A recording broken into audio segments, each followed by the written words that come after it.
Okay, so if you've ever tried to learn a new language, you know the feeling. It's so frustrating, right? You're mixing up words, you keep getting the grammar wrong, and you just feel like you're hitting a wall. But what if I told you that those mistakes, the very things that drive you nuts, are not random at all? Turns out they actually follow a hidden, totally predictable pattern. We have all been there. You're staring at a sentence you just said or wrote, and you know it's wrong, but you have no idea why. It's so easy to just throw your hands up and think, well, I guess I just don't have the language gene. But here's the thing, the science of how we acquire language shows something completely different.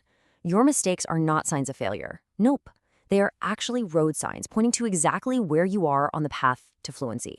They prove your brain is working, learning, and building something new. So, to really get this, we have to play detective for a minute.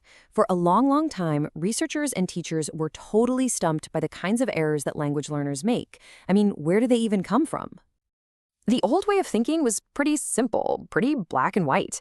A mistake was just proof that you hadn't learned the rule yet. End of story. Your speech was just seen as this broken, imperfect version of the language you were trying to learn. It was all about what you were doing wrong. And then researchers got their first big clue. They started to notice that a lot of mistakes seemed to come directly from the learner's native language. And this led to a theory that honestly felt really intuitive. They called it the contrastive analysis hypothesis. The core idea is that your first language, your L1, gets in the way. It interferes as you're trying to learn a second language, your L2. Basically, your brain tries to apply the rules it already knows to this new language. And, well, sometimes those rules just don't fit. Here's a perfect example. In French, you'd say something like le chien le mange, which, if you translate it word for word, is the dog it eats. So it makes perfect sense that a French speaker learning English might just carry that structure over. See?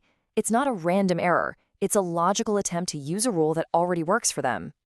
So case closed, right? Your first language is the culprit. Well, not so fast. Researchers quickly noticed something weird.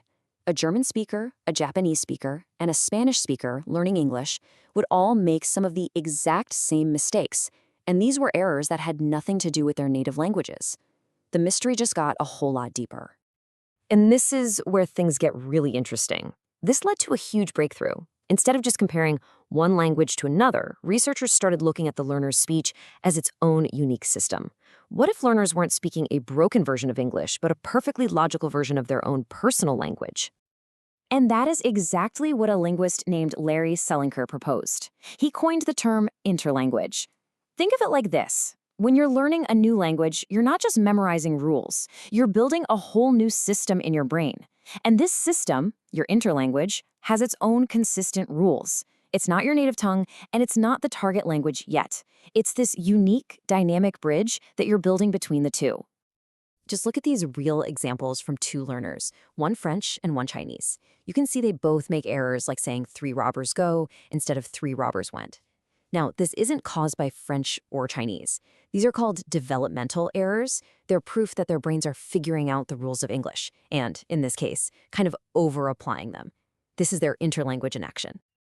Okay, and this is the part that is just amazing. Researchers discovered that as these individual interlanguages grow and change, they all tend to follow a remarkably predictable path. It doesn't matter if your first language is Spanish or Mandarin or Arabic. That's right, I'm not kidding. It turns out there is a hidden blueprint, a set of developmental stages that pretty much all learners go through when they're acquiring a new language. Your brain doesn't just grab rules at random, it builds them up in a very specific, universal order.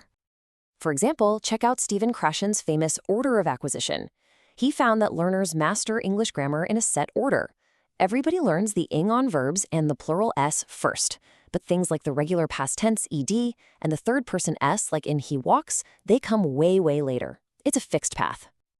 And you see this pattern everywhere. Take saying no. Learners all over the world start by just sticking no at the beginning of a sentence. No bicycle. Then they discover the magic word don't and use it for everything, saying things like he don't like it. It's only later that they figure out the correct placement and finally get to he doesn't like it. Every single step is a necessary part of the climb. And guess what? It's the same blueprint for asking questions. You start with single words, right? Dog? Then you just make a statement but with a question in your voice. The boys throw the shoes? Then you learn to put question words at the front, but you don't flip the verb yet, so you get things like where the children are playing. It is a step-by-step process of discovery, and everybody follows the same sequence. So what does all this mean? What does this hidden blueprint, this predictable path, actually mean for you right now in your language journey? How does knowing this change how you see your own progress? Well, for starters, it means you can stop beating yourself up. When you say, "he don't like it," you're not failing. You are successfully at stage 2 of learning how to say no. Your errors are just signposts telling you exactly where you are on the map. Learning isn't some chaotic mess. It's a systematic, predictable journey that all of us share. Making these mistakes isn't just okay, it is absolutely essential. It's literally how your brain builds the language. So, the next time you make a mistake, don't get frustrated, get curious. Try to figure out, hey, what stage am I in right now? Because you're not lost and you're not bad at this. You're just following the map. The only question now is, where will you go next?